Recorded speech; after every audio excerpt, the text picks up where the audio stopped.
Hello, I'm Kate McKay, a high performance coach and speaker, and I want to share with you my money story, my journey from scarcity to abundance.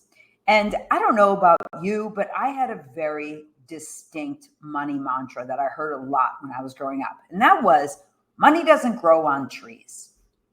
I don't know. I don't know about you or what you heard, but I always thought that was a weird thing. Well, money doesn't grow on trees. And where does it grow? I mean, literally, where does money grow if it doesn't grow on trees? Well, it appeared as though this wasn't something you talked about. And I distinctly remember in eighth grade, I had a great teacher. His name was Mr. Phillipson. And, he had bald hair, and his one hair went over one side to the other. And he walked with these wide feet turned out with this intense energy. And I loved him. Although one day we were going over how to read the newspaper, and we were going over each section, the editorial section. He was really passionate about it. And we came to the business section. In the business section, he went over the stock pages. And I was like, Mr. Phillipson, I don't get it. I don't understand. And he said, Kate McKay, see me after school. I got yelled at. Why? Because I didn't understand. Okay, well, I was a little bit outspoken, but I really was confused. So what I learned was, number one, money doesn't grow on trees, but I don't know where it grows, and we're not supposed to talk about it. And the second part was, if you talk about money, you have to stay after school. You get yourself in trouble. So this was my money story. And this went on. I was one of 9 children, 11 of us. And so there just wasn't a lot, but we just didn't talk about it. It was shunned. You didn't mention if people were rich because that was rude. And so basically my money curiosity, my ability to talk about money went under the radar. But then what happened was this. In 2008, I was married, 3 young children, former husband, couldn't keep a job. It was very, very stressful. And I realized my prince wasn't coming. So I had to get innovative and come up with something to make money to support my kids, to support my family. So in this 2008 downturn, one of my clients, because I owned a gym previous to selling that gym off, she was a subprime mortgage lender. Those of you who survived the 2008, that's really the biggest hit on the market was mortgages and the bank bailout. And she said, hey, listen, I'm doing this buy and sell gold thing. You just have to do it at home parties. And I was like, well, sure, I'll do it. I mean, listen, the bottom line is I'm Irish. Irish girls, we tend not to have good gold. If we do, it's 10 karat. I don't know what it is. But it's like, oh, don't buy me gold, buy me mulch or buy me a new dryer. Well, Italian women and the Portuguese women, they know how to do it right. Predominantly, that's the type of gold that I bought. I lived in Massachusetts at the time, and Gloucester, where The Perfect Storm was filmed, turned out to be my own personal storm because I bought millions of dollars gold out of Gloucester. So I describe it as this. I was a stay-at-home mom, flipping grilled cheese with one hand and buying and selling gold in the open market in the other. And this company turned out to be a $17 million company.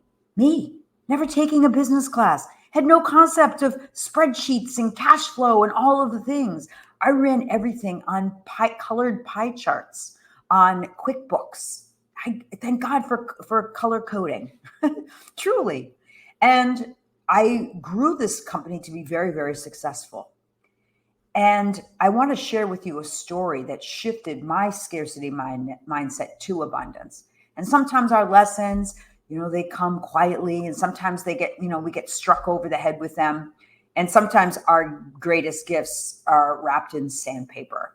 And this turned out to be one of those gifts. It was 2010 fall. And it was an early morning, and my phone rang, and I pick up the phone. I'm like, hello. And it was my friend Kath. And she was quiet. Hi, Kate. And I said to her, I'll be right over. You see, I was going through a divorce, and my friend Kathy was in stage 4 breast cancer. And I could tell by the tone in her voice that there was not good news to be shared. So I went over, gave her a big hug. We laughed. We always thought it was funny. We would say, yep, here comes the divorcee and the woman with stage 4 cancer coming into the room. Let's just say we weren't really popular with our married friends or our healthy friends. And we used to laugh about it. We loved each other dearly. So on that day, I was leaving and I had my hands in my pocket. It was a cold day out. And I had this gold necklace in my pocket and it had a prosperity coin, this gold prosperity coin. And I loved that necklace. And I turned around as I was walking out the door and said, here. And I dropped the necklace in her hand. She said, oh, wow. I said, this will bring you good luck. This will bring you good luck. And I turned around and I walked away and I was like, wow, why did I do that? I mean, I love that necklace.